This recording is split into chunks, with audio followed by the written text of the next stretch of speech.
Start ہوئی ہیں ان کی روشنی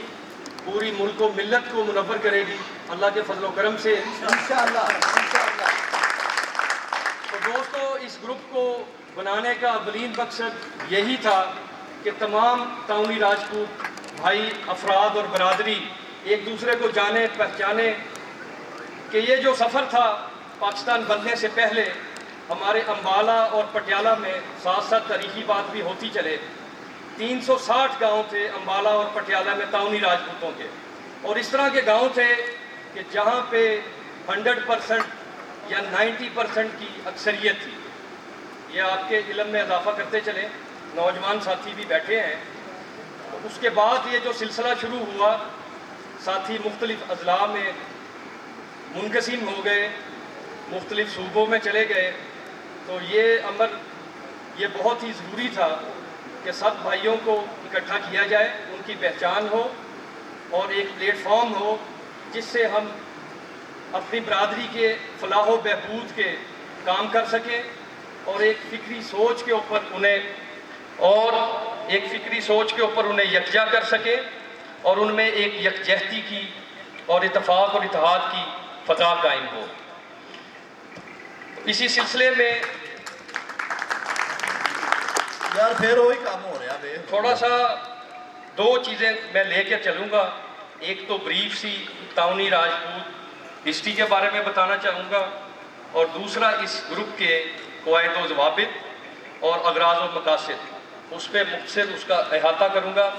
تو سب سے پہلے بات ہو جائے راجپوت تعاونی راجپوت ہسٹری کے حوالے سے چیدہ نکات اس کے میں بتاتا چلوں۔ اس کے اوپر ہم نے پہلے بھی فل فلیج پروگرام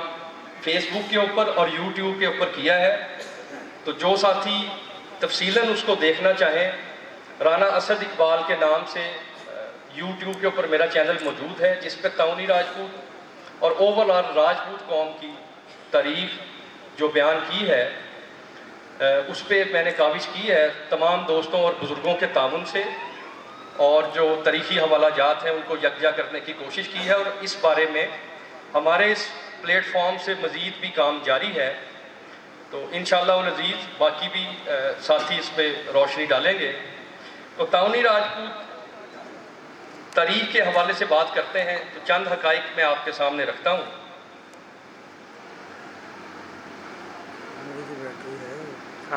تعاونی راجپوتوں کا سلسلہ جو ہے وہ شروع ہوتا ہے راجہ رائے تان، جو کہ راجہ سالباہن والی سیالکوٹ کے پوتے رائے تان، وہاں سے ان کا سلسلہ شروع ہوتا ہے، جو زیادہ روایت مقبول ہے اس کے مطابق۔ ویسے اس بارے میں 2-3 روایات ہیں، اور اطرس تعاونی کا لفظ آپ نے سنا ہوگا۔ اطرس کی نسبت اس طرح بنتی ہے کہ شری کرشن جی مہاراج، جو کہ تعاونی راجپوتوں کے، بھٹی راجپوتوں کے، منج راجپوتوں کے، وٹو راجپوتوں کے جد امجد ہیں شری کرشن جی مہاراج،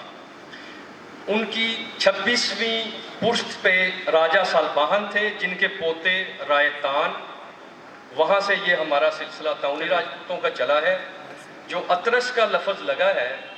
وہ اس طرح ہے کہ شری کرشن جی مہاراج کے جو دادا تھے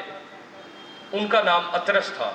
جو کہ مہا بھارت کے اندر بھی درج ہے۔ تو 360 دیہات ہمارے امبالہ، پٹیالہ اور مضافات میں تھے۔ ان دیہات میں سے جو ایک تقسیم تھی اس وقت کی، یعنی کہ دیہات کی امپورٹنس کے حساب سے 12 جو ہے دیہات وہ چھت تھے، یعنی کہ ان کی پرائم امپورٹنس تھی، وہ اہمیت کے حامل تھے، یا بڑے گاؤں ان کو کہا جا سکتا ہے۔ وہاں پہ زیادہ آبادی بھی تھی اور ان کی سیاسی اور سماجی حیثیت بھی ممتاز تھی اس وقت کے حساب سے۔ 12 گاؤں ہمارے چھت تھے، ان کے نام ابھی میں بیان کر دوں گا، اور 24 گاؤں جو ہیں وہ مکان تھے، یعنی سیکنڈ کیٹیگری کے اندر 24 گاؤں تھے، اور اوور آل 360 گاؤں تھے تعاونی راجپوتوں